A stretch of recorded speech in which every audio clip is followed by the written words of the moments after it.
તીર્થં કરુણા મુખકમલથી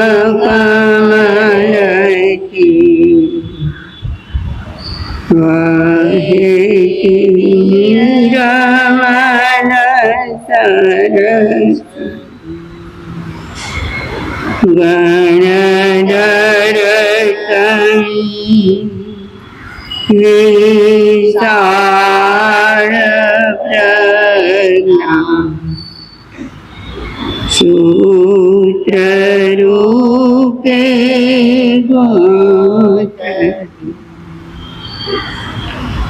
દુઃખી અને પાપી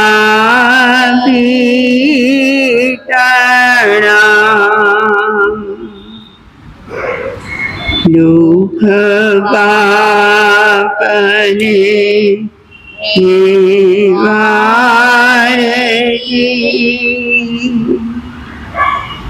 ચીનવાણી હૈયા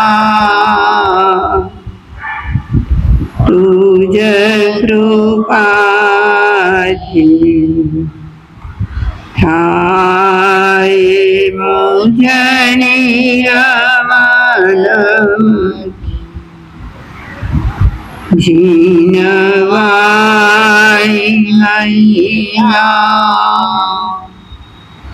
તુજ કૃપાથી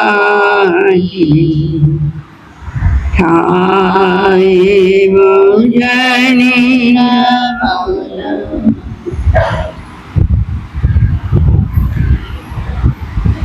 અનંત જ્ઞાની અનંત દર્શની ત્રિલોકીના તીર્થંકર પરમાત્મા શ્રમણ ભગવાન મહાવીર સ્વામીના શ્રી ચરણોમાં આપણી સૌની ભાવના. મારા તમારા અનંત અનંત ઉપકારી સર્વ ગુરુ ભગવંતોના શ્રી ચરણોમાં આપણી સૌની ભાવના. અનંત જ્ઞાની પુરુષોએ પોતાના જીવનમાં સંપૂર્ણ જ્ઞાન પ્રાપ્ત કરીને આખાએ વિશ્વનો સર્વે કરીને આખાએ વિશ્વના સર્વ દ્રવ્ય પર્યાયોને જાણીને આગમવાણીની પ્રરૂપણા કરી. આ આગમવાણીને આપણે સમજવાનો પ્રયાસ કરી રહ્યા છીએ. શ્રી નિર્ગ્રંથ પ્રવચન એમના એક એક ભાવોને એક એક ગાથાઓને આપણે જોઈ રહ્યા છીએ. ગઈકાલે આપણે એક ગાથા શરૂ કરી છે.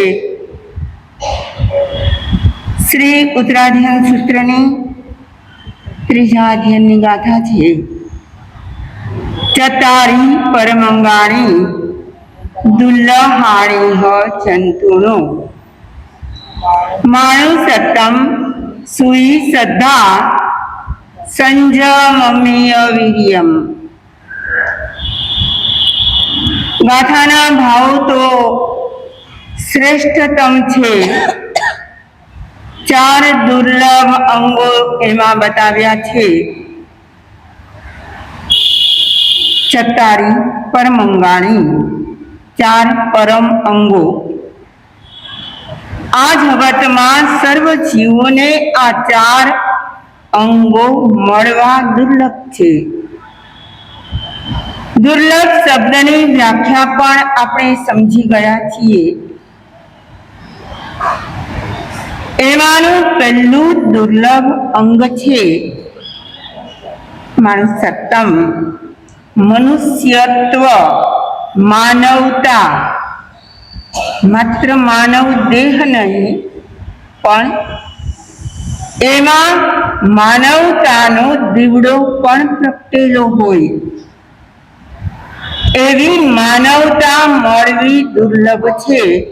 મને અને તમને માનવનો દેહ તો મળ્યો જ છે, સાથે સાથે આપણા પ્રયાસ કેવા હોવા જોઈએ? આપણામાં માનવતા પ્રગટવી જોઈએ. બીજું દુર્લભ અંગ છે સૂઈ. શાસ્ત્રમાં તો સૂઈ શબ્દ મૂક્યો છે. સૂઈ એટલે સૂઈ એટલે પેલી સોયની વાત અહીં નથી. સૂઈ એટલે શ્રુતિ. શ્રુતિ એટલે શ્રવણ, સાંભળવું. સાંભળવું દુર્લભ છે. તમે કહેશો કાંઈ દુર્લભ નથી. સવાર થાય છે અને ઘરમાં વાક પ્રવાહ ચાલુ થઈ જાય છે. નથી થતો? કોઈને કોઈ વ્યક્તિ ઘરમાં જેટલા સભ્યો હોય કંઈ ને કંઈ બોલે અને અમારે સાંભળવું પડે છે. સાંભળો છો ખરા કે પ્રત્યુત્તર પણ આપો છો? અરે પ્રત્યુત્તર ના આપે તો એમ કહે તમે તો મીંઢા થઈ ગયા છે. કેવા જવાબ જ આપતા નથી. એટલે સાંભળવું પણ પડે અને યોગ્ય ઉત્તર આપવો પણ પડે. પણ અહીં શાસ્ત્રમાં જે શ્રવણની વાત કરી છે એ એવા સાંસારિક શ્રવણની કોઈ વાત નથી. એવું તો દુનિયાના લોકો સાંભળતા જ આવ્યા છે. આપણા જીવનને વિચારીએ તો આપણે પંચેન્દ્રિય કેટલી વાર બન્યા હશું? કાન કોને મળે? જો ચોરેન્દ્રિય સુધીના જીવો થયા હોઈએ તો આપણને સંભળાય નહીં. સંભળાય? પરંતુ આપણે પંચેન્દ્રિય પણ ઘણી વાર બન્યા. પંચેન્દ્રિયમાં કોનો કોનો નંબર લાગે? દેવનારકી, તિર્યંચ અને મનુષ્ય. દેવનારકીને પણ કંઈક ને કંઈક સાંભળવાનું તો હોય જ છે અને તિર્યંચો પણ જો પંચેન્દ્રિય હોય તો એ પણ સાંભળે. પણ આપણા સાંભળવામાં અને એમના સાંભળવામાં શું ફરક પડે? હા, સંસારને લગતી કદાચ કોઈ પણ વાતો આપણે પણ સાંભળીએ, કદાચ એ પશુ જગતના પણ સાંભળતા હશે, એમની પણ કંઈક ભાષા હશે, એમના પણ કંઈક કોડવડ હોય, આપણને ના સમજાય. અંદરો અંદર પશુઓ સમજી પણ શકતા હોય. પરંતુ અહીં તો શાસ્ત્રમાં શ્રવણ કરવાની વાત કરી છે એ કઈ એવા સામાન્ય શ્રવણની વાત નથી. ધર્મ શ્રવણની વાત છે. કયું શ્રવણ? જેમાં ધર્મ ભર્યો છે, જેમાં ધર્મની વાતો ભરી છે, જેમાં ધર્મના ઉદાહરણો ભર્યા છે, જેમાં ધર્મનો બોધ ભર્યો છે, એ સાંભળવું દુર્લભ છે. શું છે? ધર્મ શ્રવણ કરવું દુર્લભ છે. તમે કહેશો કાંઈ દુર્લભ નથી, અમે પારસધામ જઈએ તોય સાંભળવા મળે, અરે અમે હિંગવાલા આવીએ તો પણ સાંભળવા મળે, અમે રાજાવાડી ગયા તો પણ સાંભળવા મળે.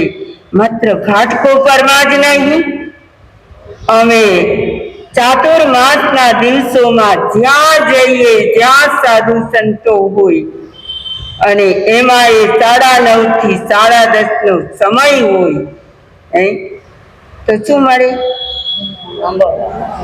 સાંભળવા મળી જાય, ધર્મ શ્રવણ કરવા મળી જાય. તો પરંતુ યશો વિજયજી મહારાજ સાહેબ નામ સાંભળ્યું હશે. એ યશો વિજયજી મહારાજ સાહેબે એક 67 બોલની સજ્જાઈ લખી છે. 67 બોલ શાના હોય? 67 એટલે 67 વ્યવહાર સંગીતના 67 બોલ છે અને એમની એક સજ્જાઈ એટલે ગાવાના રૂપમાં શ્રી યશો વિજયજી મહારાજ સાહેબે લખી છે. એની તો ઘણી પંક્તિઓ છે, પણ એમાંની એક પંક્તિમાં ભાવાર્થ એ છે કે ધર્મ શ્રવણ માટે ભૂખ હોવી જોઈએ. શું હોવું જોઈએ? બહુ મજાની વાત કરી છે. હા, ધર્મ શ્રવણ તમને જ્યાં જાઓ ત્યાં મળી જાય.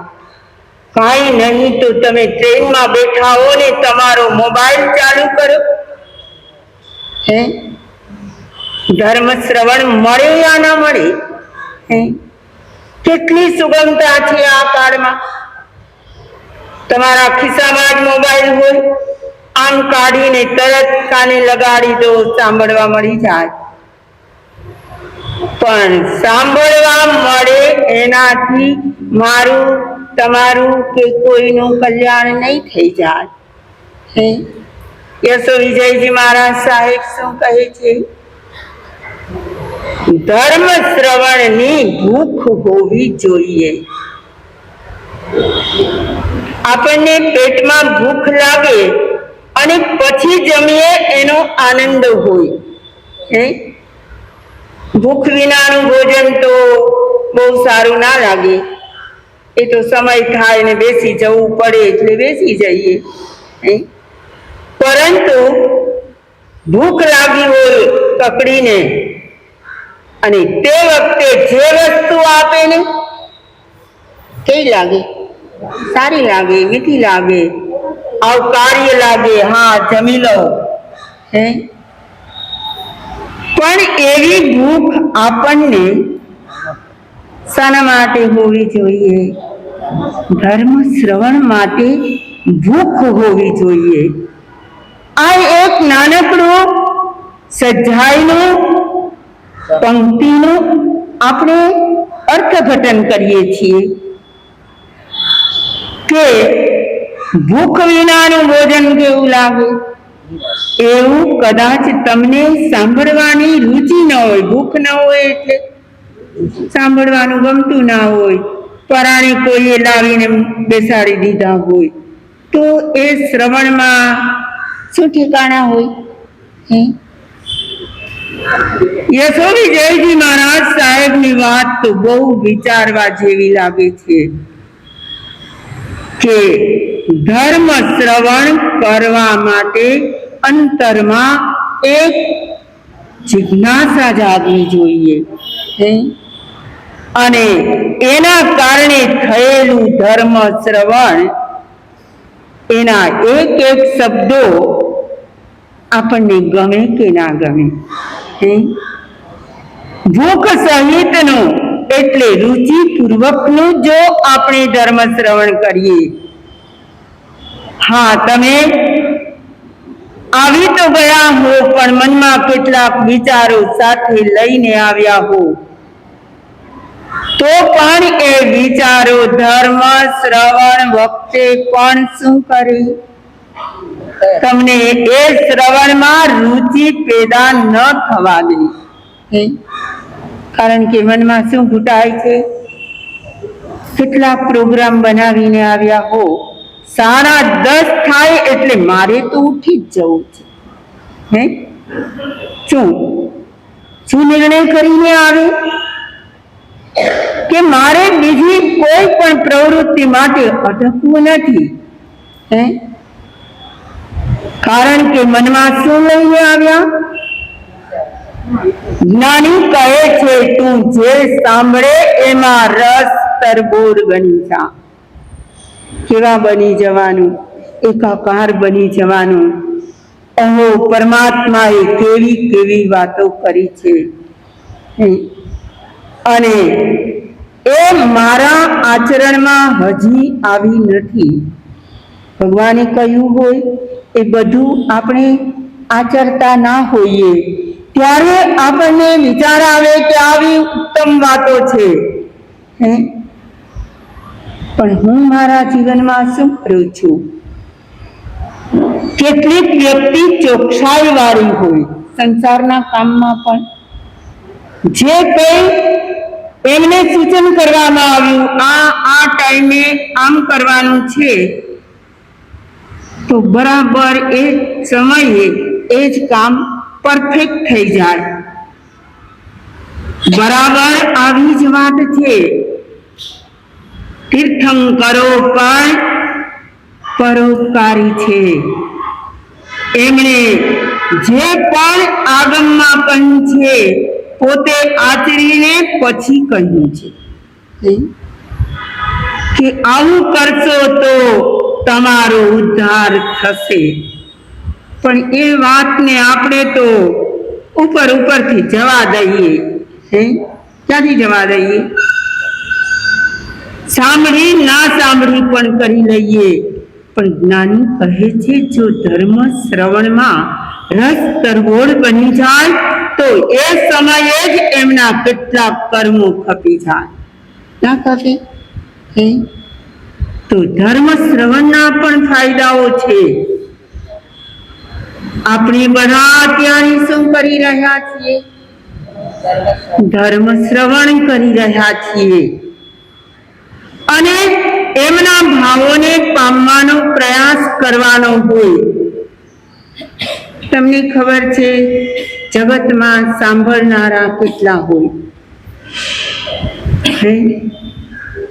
સાંભળેલી વાતોને સમજનારા કેટલા હોય? અને સમજી પણ લીધી પણ એ વાતને આચરણમાં મૂકનારા કેટલા હોય?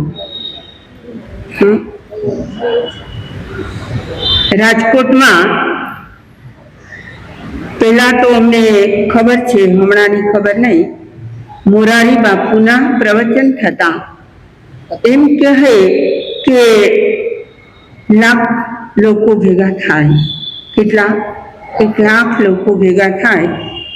શાસ્ત્રી મેદાનમાં પ્રવચનો હોય અને આખું મેદાન લોકોથી ભરેલું હોય. સાંભળનારા કેટલા મળ્યા? 1 લાખ મળ્યા. અહીં કેટલા હશે? 100, 200, 150 કેટલા જ હશે? તો આટલા સાંભળનારા હોય એમાંથી ધર્મ શ્રવણના મર્મને સમજનારા કેટલા હોય? જે ભાવથી ભગવાન બોલી ગયા હોય, જે ભાવથી એને વ્યક્ત કરવામાં આવતું હોય એ ભાવો સુધી આપણે પહોંચીએ તો આપણને એ વાત સમજાય. તો સમજનારા કેટલા? હજી એનાથી આગળ વધીએ. વાત સાંભળી પણ લીધી, સમજી પણ લીધી, પણ જ્યારે આચરણમાં મૂકવાની વાત આવે ત્યારે બધા મૂકે નહીં. તો આ 3 કેટેગરી છે. આપણે આપણા જ જીવનને એની સાથે કમ્પેર કરવાની છે. મારી કેટેગરી કઈ? હું માત્ર સાંભળું છું, એને સમજવાનો પણ પ્રયાસ કરું છું કે એને આચરવાનો પણ પ્રયાસ કરું છું. અને 3 કેટેગરી જ્યારે આવે ત્યારે જીવનનો ઉદ્ધાર થાય. પ્રશ્ન એ છે કે સાંભળવાના ફાયદા શું હોય?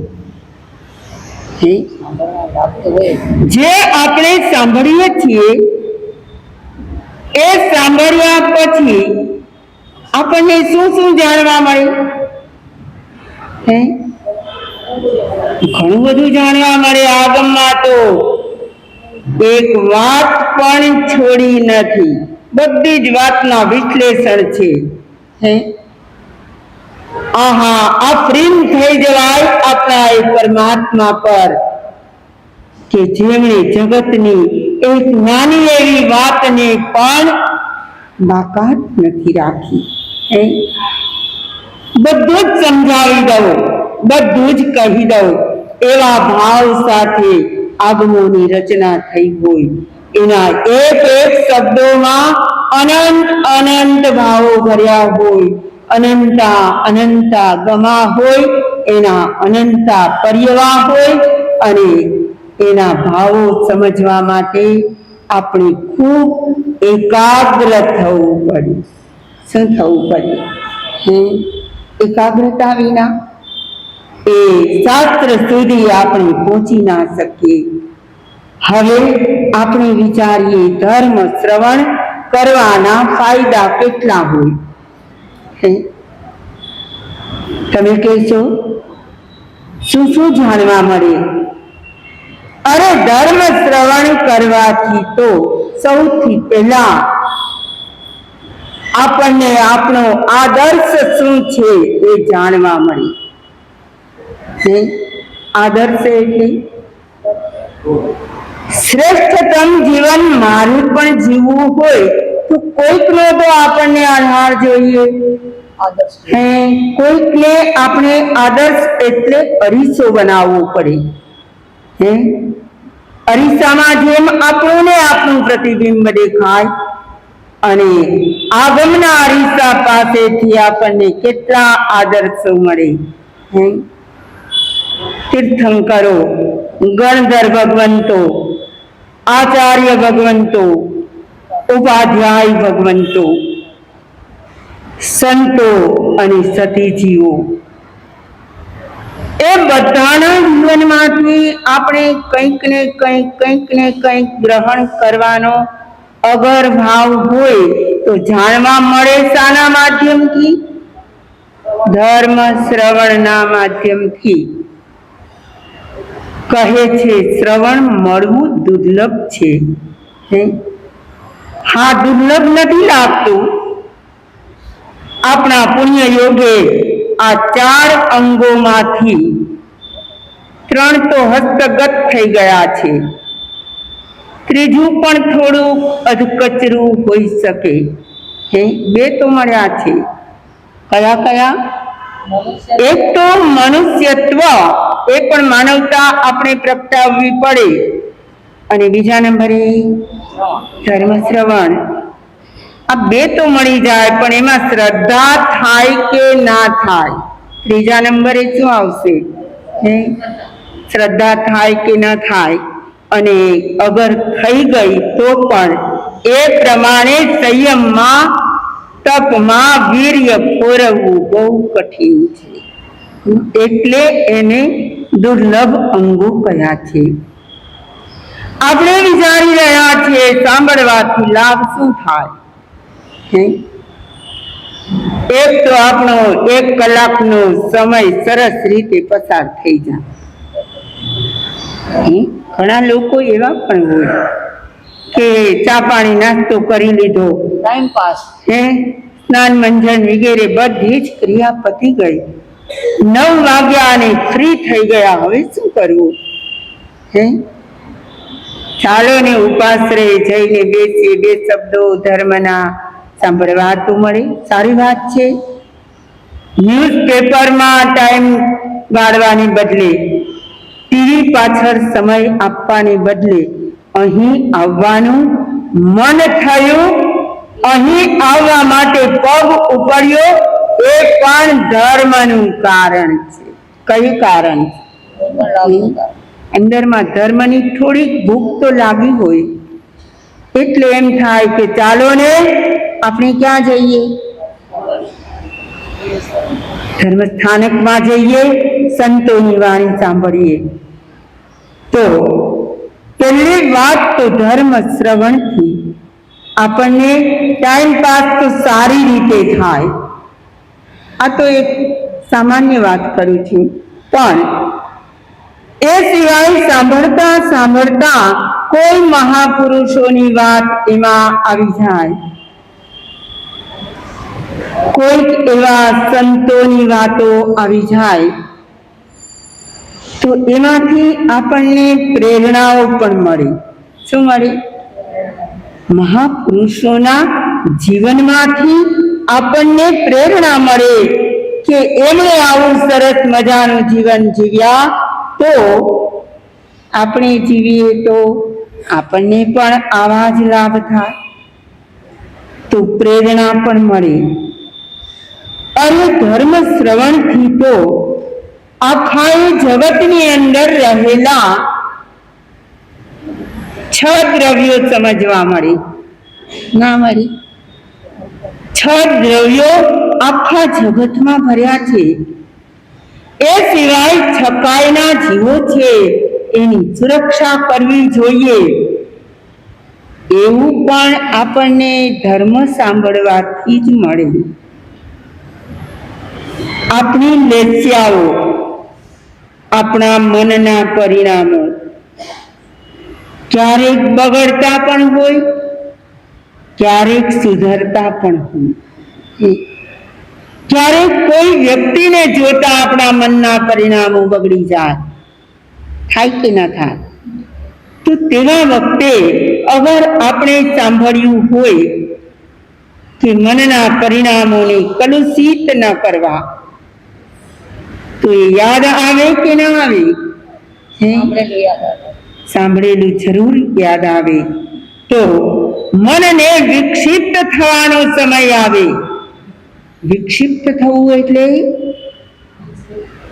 વિચલિત થઈ જાય, કંટ્રોલ બહાર આપણું મન થઈ જાય, ક્રોધાદી કસાયો આવી જાય, ઈર્ષા દેખાય થઈ જાય, 18 પાપનું સેવન કરવાનો જ્યારે કોઈ વ્યક્તિને અવસર મળે ત્યારે અગર એમણે ધર્મ શ્રવણ કર્યું હોય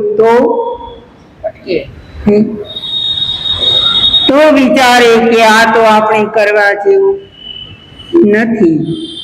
તો ક્યારેક જો આપણને એ ધર્મ શ્રવણના શબ્દો યાદ આવી જાય તો પણ આપણે પાપ કરતા અટકી જઈએ. એટલે પાપ કરતા અટકવા માટે પણ ધર્મ શ્રવણ છે. અને આપનું જીવન ઉજ્જવળ બનાવવા માટે જે કોઈ ત્યાગી મહાત્માઓ થઈ ગયા હોય, જેમણે મહાવ્રતો અને વ્રતો ધારણ કર્યા હોય, એમાં એ અડગપણે રહ્યા હોય, એવી કોઈની વાતો સાંભળીએ તો આપણે ક્યારેક ચલિત થઈ જતા હોઈએ. ક્યારેક તપ કર્યું હોય અને અસાધા થતી હોય, ત્યારે આપણને યાદ આવે. શું યાદ આવે? કે તપમાં તો દ્રઢ રહેવાનું હોય, આ તો આપણી કસોટી છે. શું વિચારે? કસોટીમાંથી આપણે પાર ઉતરી જઈએ. આવું પણ ક્યાંથી સાંભળવા મળ્યું છે? પર્યુષણના દિવસો આવી રહ્યા છે અને કોઈના ઘરમાં 10-12 વર્ષના બાળકે અઠ્ઠાઈ કરી હોય અને બાળકનું મન લોભાઈ જાય, એ તો સ્વાભાવિક છે. ને ક્યારેક એ ચલિત થાય તો ઘરના વડીલો એને સમજાવે કે બેટા હમણાં સાંજ પડી જશે, અને સવારે ઉઠીને તારે કરવું હોય તો પારણું કરી લેજે, પણ હવે અત્યારે તો કાંઈ થઈ શકે નહીં. આવી દ્રઢતા, અને એ બાળક પણ પોતાના કરવાના ભાવથી જ શરૂ કર્યું હોય તો શું કહે કે દાદી મારો ઉપવાસ બરાબર થઈ ગયો, આજે હું બીજો કરું. તો અગર દાદીએ એવી દ્રઢતાની વાતો એ બાળકને ના કરી હોય તો એ શું કરે? વાપરી લે, પારણું કરી લે.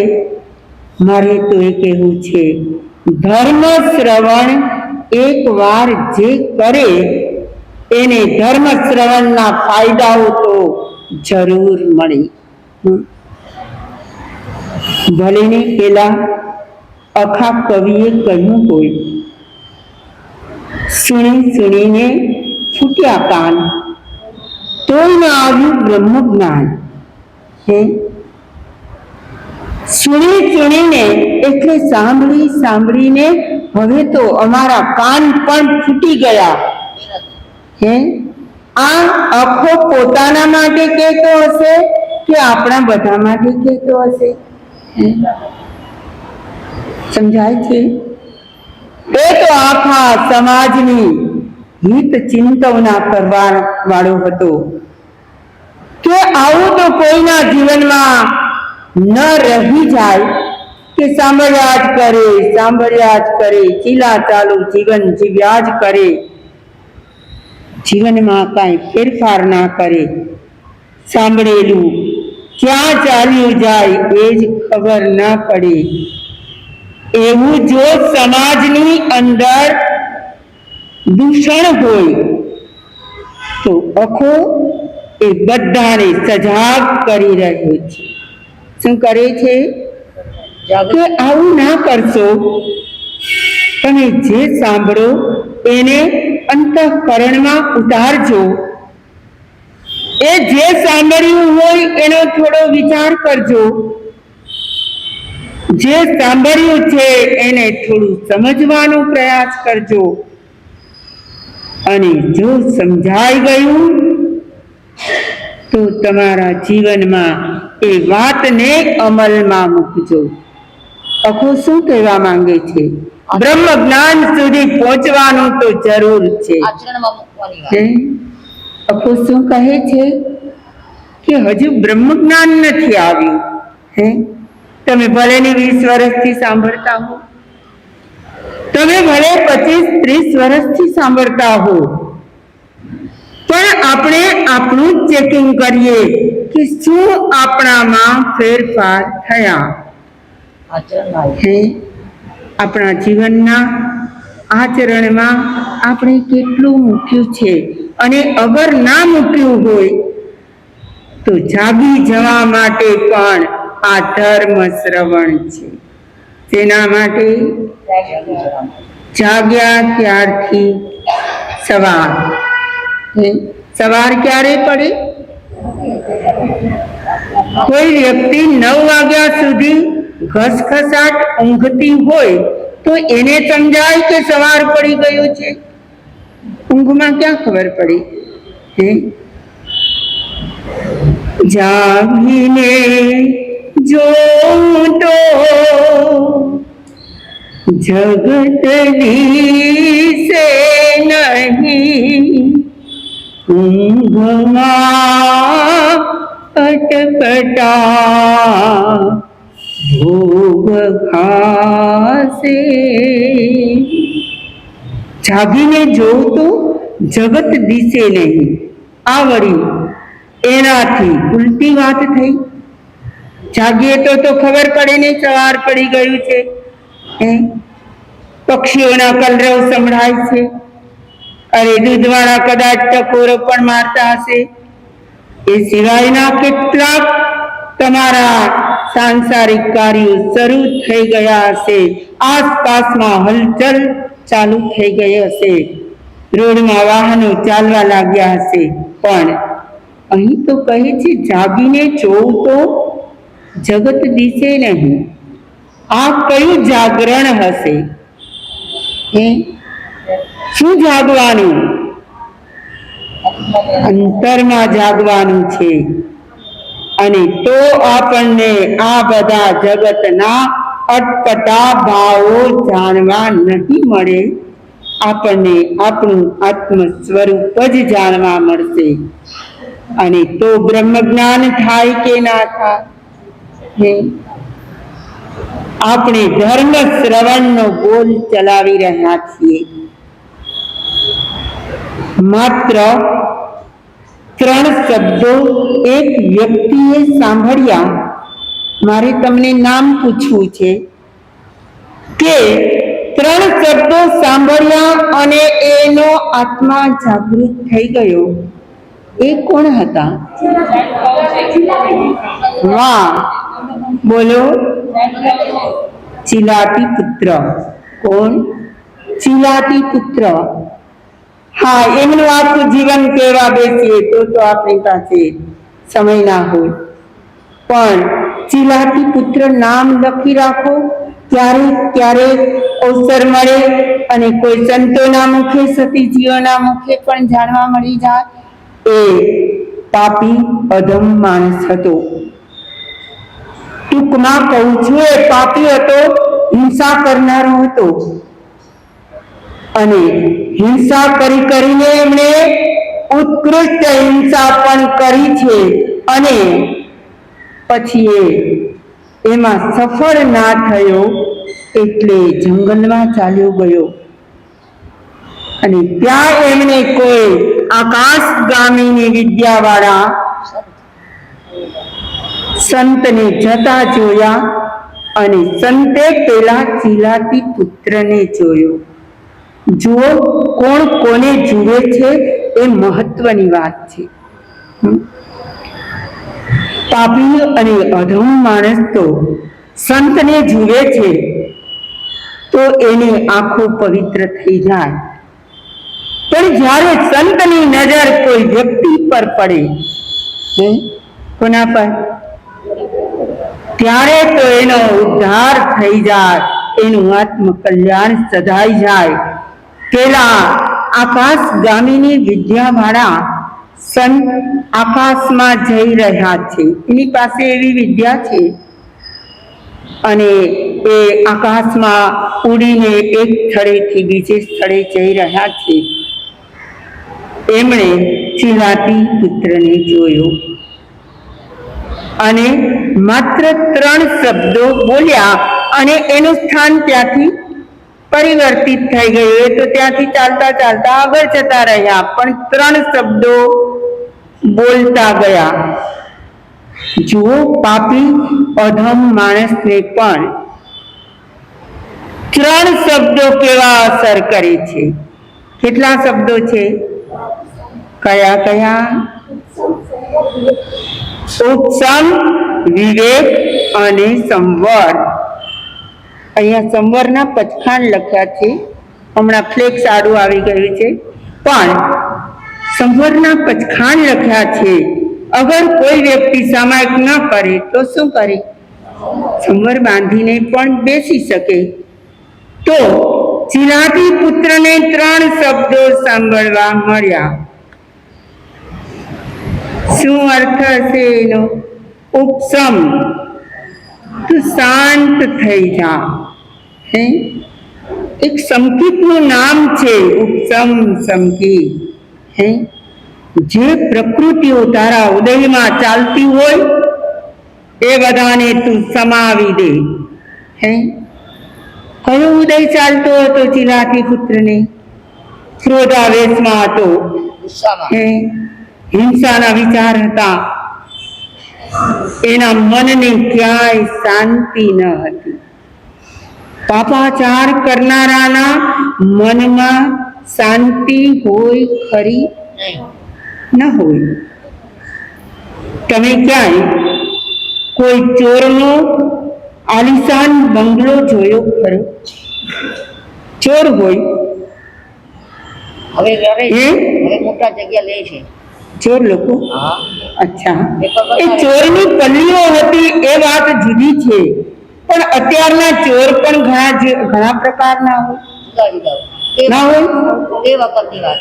હા, તે વખતના ચોર, એના બંગલાઓ ક્યારેય બંધાય નહીં. મારે શું કહેવું છે કે ચોર ગમે તેટલી ચોરી કરે, એના ક્યારેય બંગલા ના બંધાઈ જાય.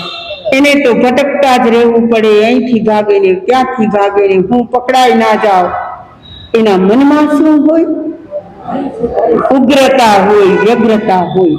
મારે તો એ કહેવું છે, પેલા ચિલાતી પુત્રના મગજમાં કેવા ભાવો હશે.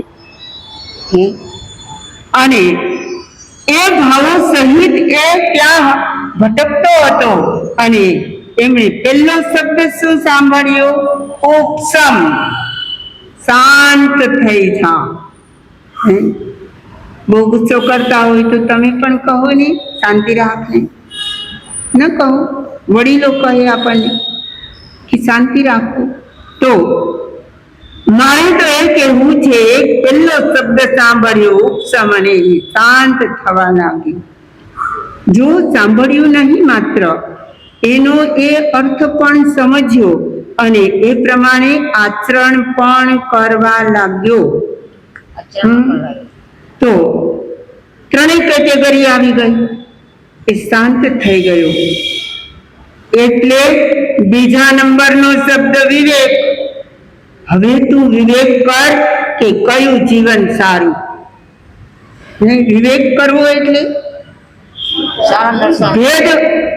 ભેદ પાડવો, સારા નરસાનો વિવેક કરવો. તારા માટે સારું શું અને તારા માટે ખરાબ શું. એને થયું કે પેલા સંત જે ઉપદેશ આપી ગયા છે એના જેવું મારું જીવન બની જાય તો કોના જેવું. તમને કોઈ દી આવો વિચાર આવે છે ખરો કે આ સંત જેવા અમે પણ બની જઈએ? ના રે ના માસતીજી, એવો ભાવ તો હજી નથી આવતો. બીજા નંબરે વિવેક જાગ્યો કે મારા જીવન કરતા એ સંતનું જીવન કેવું સારું છે. આટલી તો ખબર પડી. સારું છે એમ તો કહ્યું. અને ફરી ત્રીજો શબ્દ એને યાદ આવ્યો, સંવર. એટલે હવે એ સંવરના ઘરમાં આવી ગયો.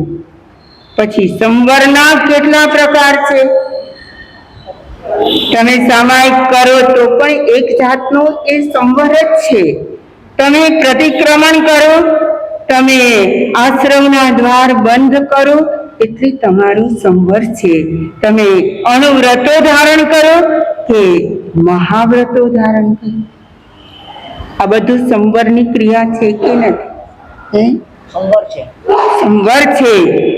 અને સંવરને પણ બહુ સમજવા જેવો છે, પણ ઘડિયાળ તો આગળ જાય છે. ચિલાતી પુત્રે ધર્મ શ્રવણ કર્યું. એ ક્યારેય ધર્મ સ્થાનકમાં ગયો ના હતો. એના ભાગ્ય યોગે સામેથી પેલા ક્યાંય સંત હતા નહીં ને આકાશગામીની વિદ્યાથી નજીક આવી ગયા. એને બોધ પણ આપતા ગયા. આહા, સંત પરમ ઉપકારી, જગતમાં સંત પરમ ઉપકારી. એને શું લેવા દેવા હતા કે ચિલાતી પુત્રને બોધ આપતા જાય? પણ એ તો પરમ ઉપકારી આત્માઓ હોય, એ તો પોતાના પ્રાણના ભોગે પણ બીજાનો ઉપકાર કરતા જાય. અને ચિલાતી પુત્રને 3 શબ્દોથી જીવન પરિવર્તન થયું અને એ સંયમના માર્ગે ચડી ગયા. મારે તો એ કહેવું છે કે ધર્મ શ્રવણ આવું હોવું જોઈએ. કોના જેવું? કોના જેવું? ચિલાતી પુત્ર જેવું કે એકવાર એ શબ્દો સંભળાયા, એને સમજ્યા અને તાત્કાલિક આચરણમાં મૂકી દીધા. એવું નથી કે આપણે બધું જ સાંભળીએ, બધું જ સમજીએ, બધું જ આચરણમાં મૂકીએ. એક શબ્દ પણ કમાલ કરી જાય ન કરી તો મારા તમારા જીવનમાં શ્રવણ કરવાનું સદભાગ્ય તો આપણને બધાને મળે છે. પણ એ કર્યા પછી આપનું ધર્મ શ્રવણ આપણા આચરણ સુધી આપણને લઈ જાય તો અવશ્યમેવ હું કે તમે આત્મકલ્યાણ દ્વારા મોક્ષ ગતિને જરૂર પામી.